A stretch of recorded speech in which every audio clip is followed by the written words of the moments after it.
या ठिकाणी प्रजासत्ताक दिनाच्या निमित्तानं जळगाव इथे ध्वजारोहण या ठिकाणी सालाबादाप्रमाणे झालं पण तिसऱ्या वेळेस मंत्री झाल्यानंतर पहिल्या वेळेसच या नवीन पर्वामध्ये झेंडावंदन करण्याचा मान मला या ठिकाणी मिळालेला आहे।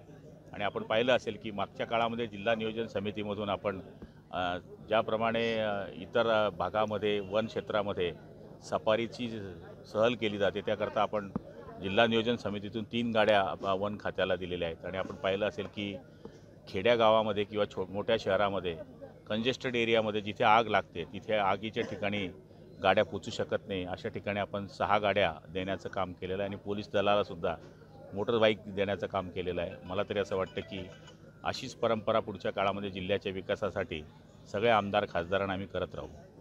हो, सगळ्यांमध्ये पालकमंत्री म्हणून रेकॉर्ड तुम्ही करताय। आतापर्यंत बरेच नेते झाले पण तुम्ही दुसऱ्यांदा पालकमंत्री झाला आणि हा कदाचित बराच काळ झाला। जिल्ह्याच्या विकासासाठी पुढचं काय नियोजन असेल? कारण जर बघितलं थोडासा मागे गेला पण आता पुढचं काय नियोजन असेल?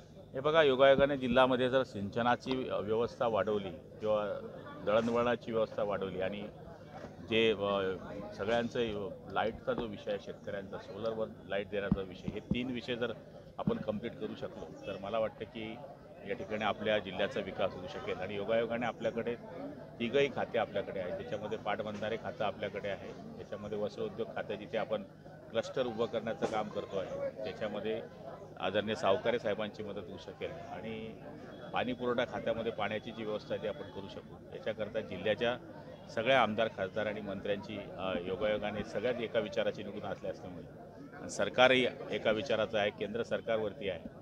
सिंचनाची व्यवस्था आणि लाईटाची व्यवस्था, रस्त्याची व्यवस्था आणि त्याच्यामुळे त्याच्यावर येणारे पूरक उद्योग या सगळ्या गोष्टींवर आम्हाला पुढच्या काळामध्ये लक्ष द्यावं लागणार आहे।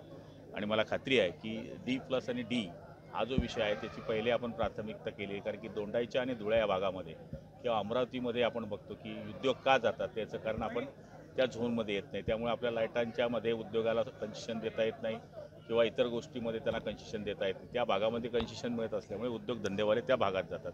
आपल्याला पहिले D+चं D करून घ्यावं लागेल, त्याच्यानंतर आपल्या जळगाव जिल्ह्याचा विकास होऊ शकेल। मागच्या काळामध्ये आपली उद्योगमंत्र्याबरोबर बैठक झाली होती, योगायोगाने जसं मला तेच खातं रिपीट झालं तसं तेच खातं त्यांनासुद्धा रिपीट झालेलं आहे।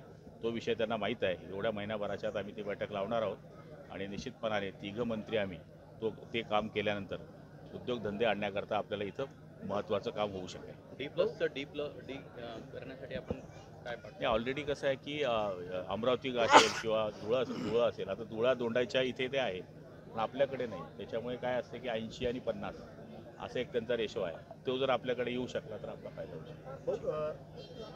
एसटीच्या तिकिटाची जी दरवाढ झाली त्याच्याबद्दल एक नाराजी व्यक्त केली आहे सर्वसामान्यांनी। किती दरवाढ झाली काय? 15% दरवाढ केलेली कालपासून। आता जर आपल्याला नवीन बसेस हव्या आहेत, जवळपास 5000 नवीन बसेस महाराष्ट्रामध्ये येत आहेत, 10-15% वाढ प्रवाशांनी सहन करावी। जर सुविधा आपल्याला कॉम्पिटिशन आपण म्हणतो लक्झरी बरोबर करायची असेल किंवा आपल्याला बसेस आणायच्या आहेत तर त्याच्याकरता थोडासा भार सहन करावा लागला, पण सुरक्षितताच्या दृष्टिकोनातून त्याच्यामध्ये प्रवाशाचा फायदा होऊ शकतो असं मला वाटतं। महाराष्ट्रातील सर्व बातम्यांचे विश्वासार्ह व्यासपीठ, सकाळच्या सर्व सोशल मीडिया प्लॅटफॉर्मला लाईक, फॉलो आणि सबस्क्राईब करा। तसंच सर्व नोटिफिकेशनसाठी बेल आयकॉन प्रेस करायला विसरू नका।